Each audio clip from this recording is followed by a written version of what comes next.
Ei, me fala uma coisa, você sabe a diferença entre pecado e pecados? Afinal de contas, o pecado existe?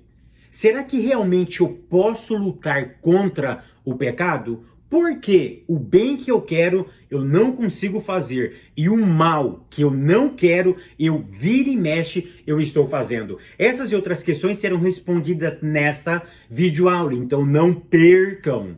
A paz, queridos, que bom estarmos aqui novamente no nosso programa semanal da Escola Bíblica Dominical para darmos sequência à nossa série de estudos bíblicos baseado no tema A Igreja de Cristo e o Império do Mal. Para quem não me conhece, eu sou o pastor Fábio Segantin. Se você é novo no nosso canal, não perca essa oportunidade, porque aqui do lado tem o botãozinho vermelho, clica nele e se inscreva, porque toda semana temos um vídeo novo no nosso canal. E se você for um inscrito, o YouTube vai lhe avisar quando eu postar algo novo no nosso canal. E não esqueça também de curtir esse vídeo, de deixar o seu comentário e de compartilhar, porque isso é muito importante para nós. Vamos lá, lição de número 2. Nós estamos na nossa série de 13 aulas e hoje chegamos na aula de número 2, que tem como título A Deturpação da Doutrina Bíblica do Pecado. A leitura bíblica em classe se encontra na carta de Paulo aos Romanos, capítulo 3, do verso 9 ao verso de número 20. Eu vou deixar aqui em cima e aqui embaixo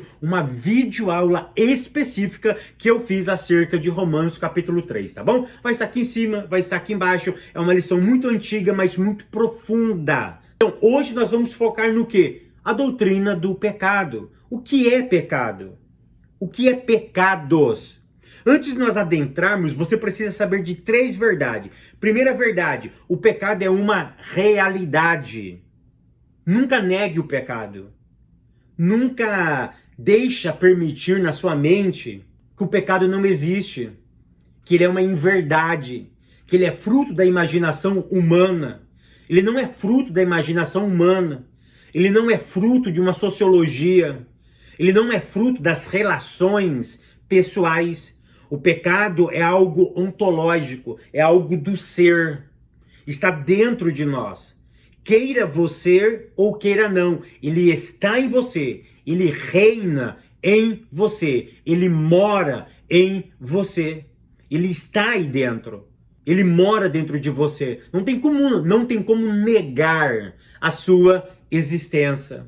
A segunda verdade que você precisa entender é que o pecado sempre estará com você. Fábio, se eu viver 100 anos, o pecado morando dentro de você.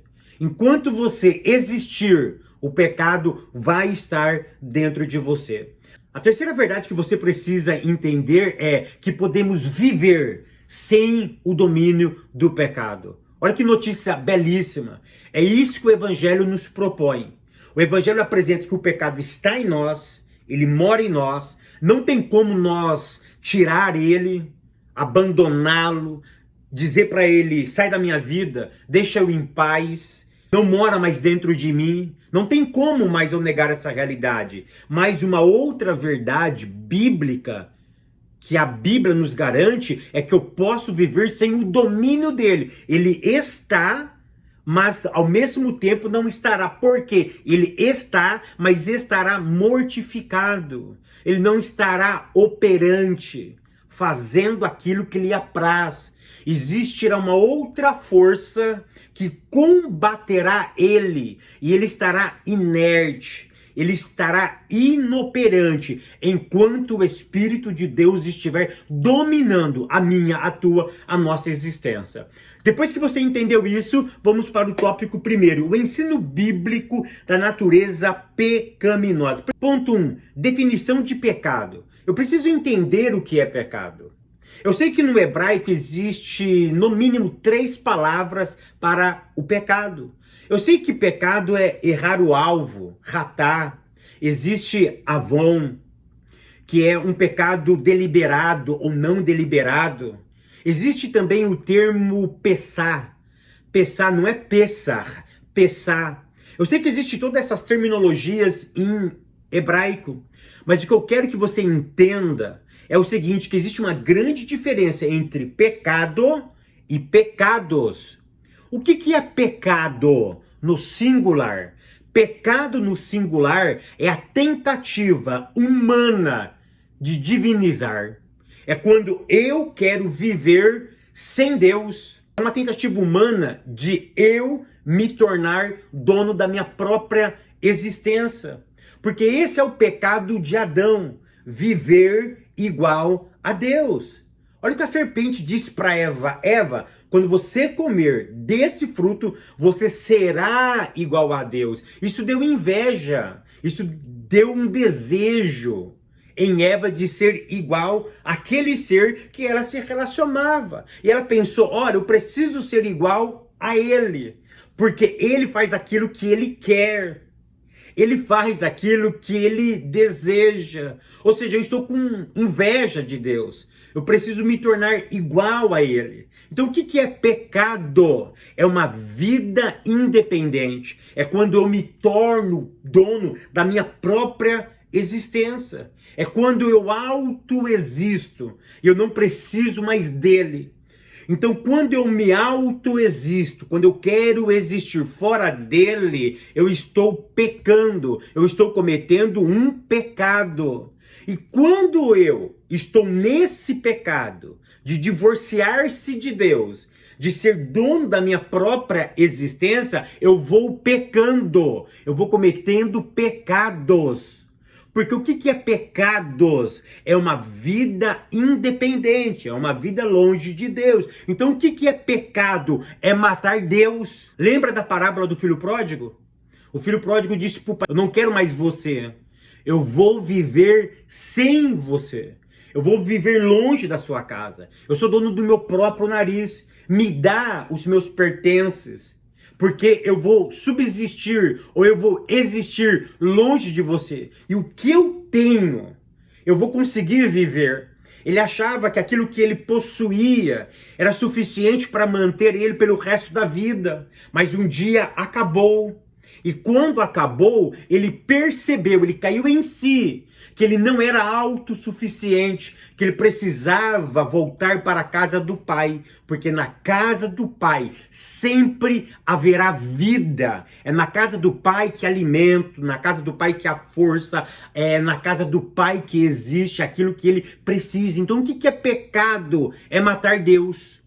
E o que é pecados? É essa vida que eu vivo longe de Deus. E aí eu vou me desgastando. Nas relações eu vou me desumanizando.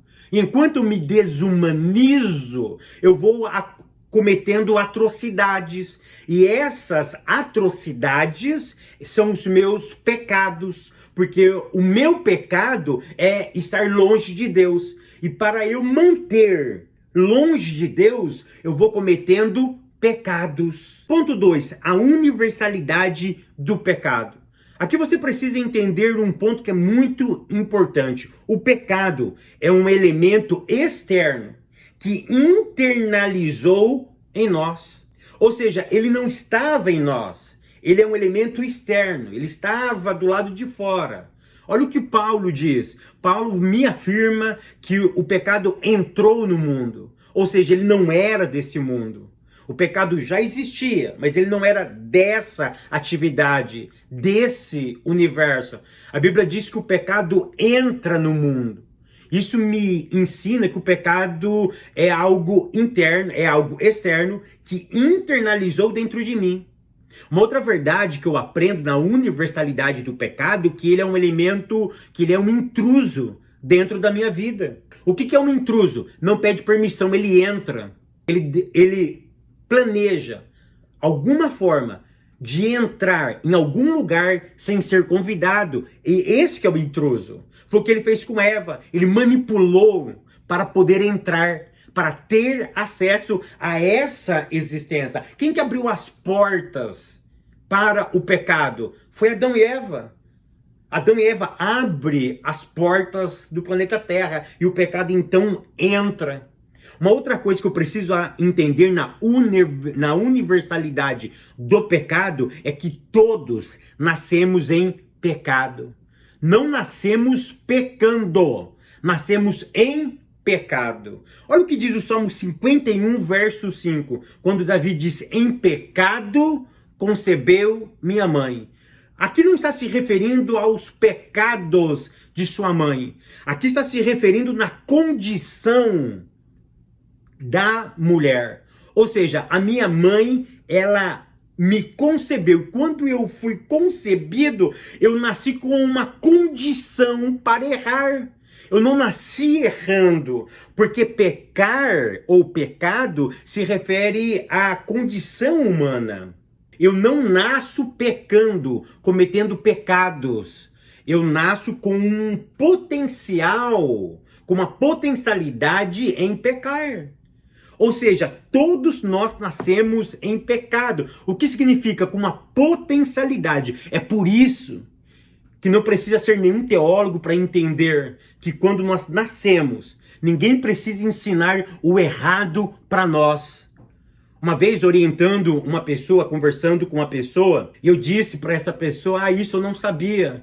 E a pessoa me olhou e disse, para fazer coisas erradas, a gente aprende sozinho. Ou seja, ninguém precisa ensinar, essas coisas vão acontecendo. Ou seja, o pecado é uma condição que eu nasço. Eu nasço conduzido a fazer. Eu nasço com uma direção em fazer. Aí compete a mim fazer ou não fazer pecados. Mas eu nasço dentro dessa condição. Uma outra coisa que você precisa entender é que ninguém nasce livre, totalmente e excluso do pecado. Todos nascemos com essa inclinação, porque a Bíblia diz que todos pecaram e destituídos estão da glória de Deus. Uma outra coisa que você precisa entender é que ninguém escapa dessa condição. Negar o pecado na sua vida é negar a existência da Bíblia Sagrada. É olhar para ela e dizer, o que você está me dizendo é uma mentira. Eu não acredito em você. Eu posso viver sem o pecado. Negar a existência dele é negar o texto sagrado. Ponto terceiro, corrupção total. Nesse ponto eu preciso salientar duas coisas. Primeira, é impossível o ser humano por si só alcançar a salvação. Por quê? Somos corruptos. Porque não existe bondade nata em nós. Não existe bondade inerente dentro da nossa vida. Nós nascemos condicionados ao pecado. A segunda verdade que eu aprendo aqui é que essa luta é uma luta perdida. Não adianta você lutar sozinho contra o pecado. Você precisa de ajuda externa. Olha o que Paulo diz em Romanos capítulo 7, do verso 19 ao verso 20. O bem que ele quer, ele não consegue. Mas o mal que ele não quer, ele está diante dele. Ou seja, é uma luta perdida. Você precisa da ajuda do Espírito Santo de Deus para lutar contra o pecado. Tópico segundo, as teologias modernas. Ponto 1, teologia do pecado social. Aqui nós vamos ver o seguinte, teve dois concílios, um em Medellín e outro em Puebla. E esses dois concílios, eles entenderam e eles denominaram um conceito chamado pecado social, ou pecado estrutural.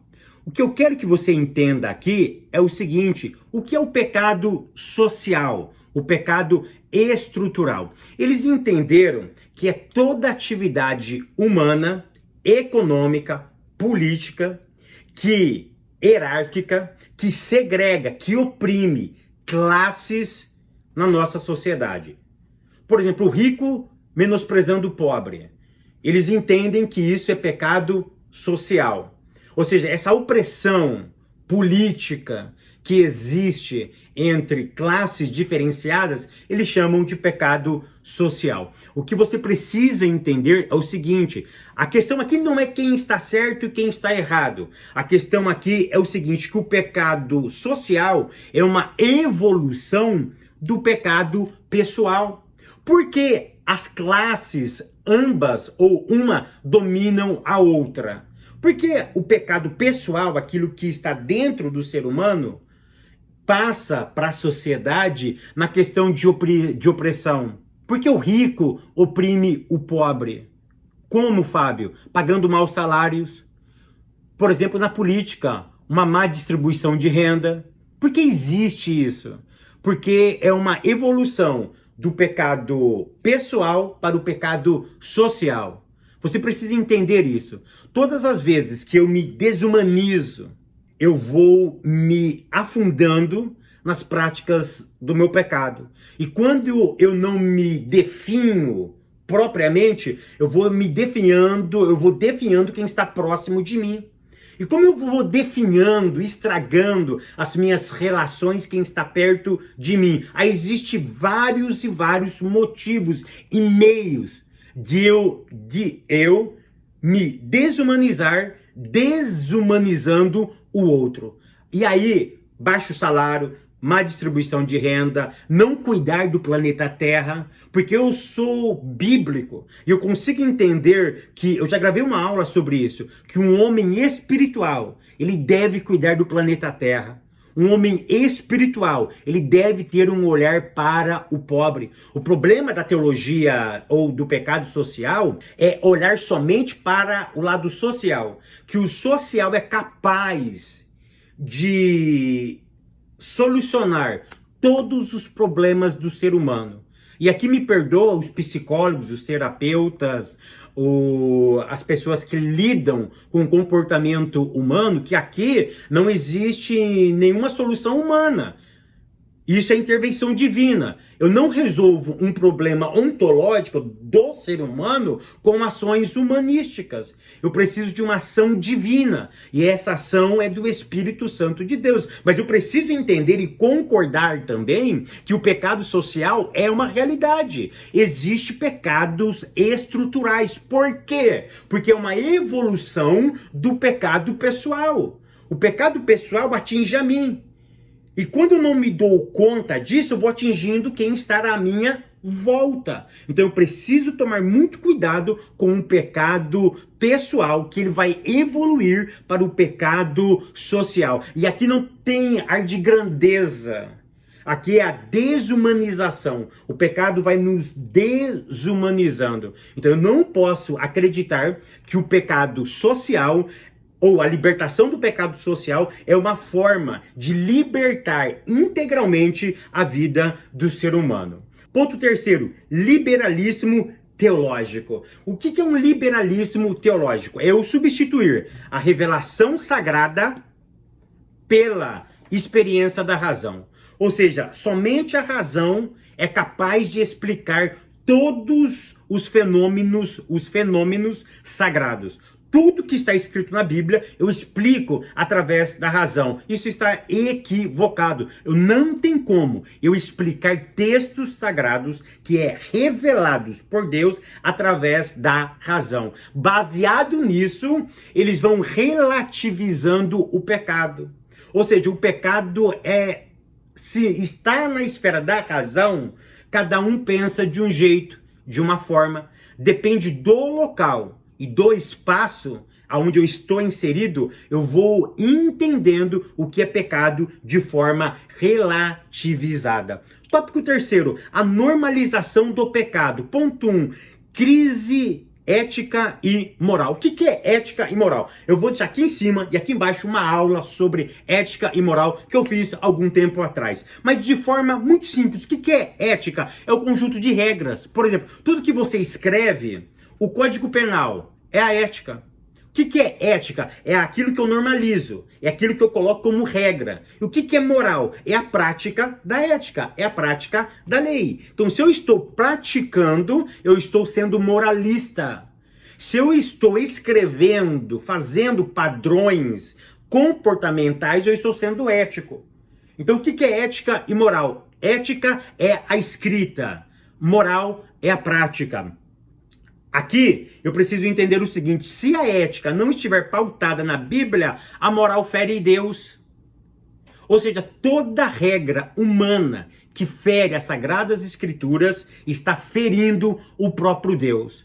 Por isso eu volto a dizer, pecado pecados, quanto mais longe de Deus eu fico, mais desumano eu vou ficando. E quanto mais desumano eu fico, eu vou ferindo as pessoas que estão à minha volta.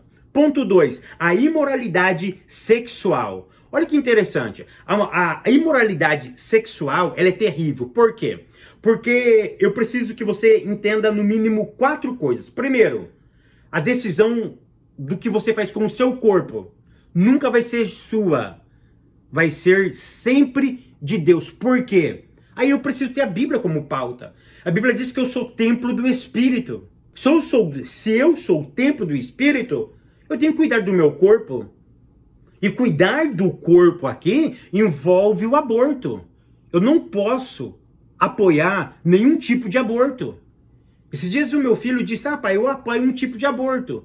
Aí eu disse para ele, tá bom, se a sua mãe fosse estuprada e você estivesse na barriga da sua mãe, hoje, você queria que abortasse você? Porque só pede aborto quem está vivo. Porque se você tivesse o poder de entrar na barriga de uma mulher e falar para aquela criança, olha, a sua mãe foi violentada e você precisa ser abortado, eu posso te abortar? Eu tenho certeza que ele iria clamar pela vida. Ele queria existir, ele queria estar neste lugar. Então o corpo não é seu, o corpo pertence a Deus. Uma outra coisa que você precisa entender é a banalização do sexo. Querido, aqui sexo é em todos os aspectos. Sexo antes do casamento, não pode. Eu ouvi aqui nos Estados Unidos um crente dizer que é normal fazer sexo antes do casamento. Banalização do sexo. Outra coisa que nós precisamos entender é o seguinte, que dentro de 4 paredes vale tudo. Já viu aquele ditado que as mulheres usam? Dama na rua, mas tal coisa na cama? A Bíblia diz que as más conversações corrompem os bons costumes. Ou seja, existe uma banalização do sexo. Eu não vou me aprofundar nesse ponto, porque isso é muito complexo. Mas existe uma banalização acerca desse tema. Uma outra coisa que nós precisamos abordar aqui é sobre a virgindade. Virgindade hoje na igreja é uma piada. Quem é virgem na igreja é sinônimo de piada. Vocês vão dar risada agora. Você já viu aquela expressão boca virgem? Ah, o irmão ali é boca virgem. Ou seja, dentro da igreja, ser virgem é piada. As pessoas dão risada daquelas pessoas que são virgem dentro da igreja. Ou seja, estamos banalizando, até dentro do nosso próprio convívio. Banalizamos algo que é sagrado. Ponto 3º, a dessacralização da vida. O que está acontecendo com a vida? Está deixando de ser sagrada. A vida está deixando de ser sagrada. E aqui você precisa entender 3 pontos. Primeiro, a vida é sagrada. A vida foi consagrada para um propósito, viver para a glória de Deus. A segunda verdade que você precisa entender é que a vida não é tua, ela é emprestada. Você é um mordomo dela. E a terceira verdade que você precisa entender é que ela é única, ela nunca mais volta. Aprenda, viva de forma intensa. Viva como você nunca mais fosse viver, porque você não vai viver outra vida. Então viva, não cometa suicídio, não cometa eutanásia, ou permita que faça a eutanásia com você. Como eu estou lidando com a minha vida? Faça essa pergunta. Como eu estou lidando com a minha vida? Estou me drogando? E aqui eu quero fazer um alerta com os cristãos que se embebedam, que ficam viciados em remédios.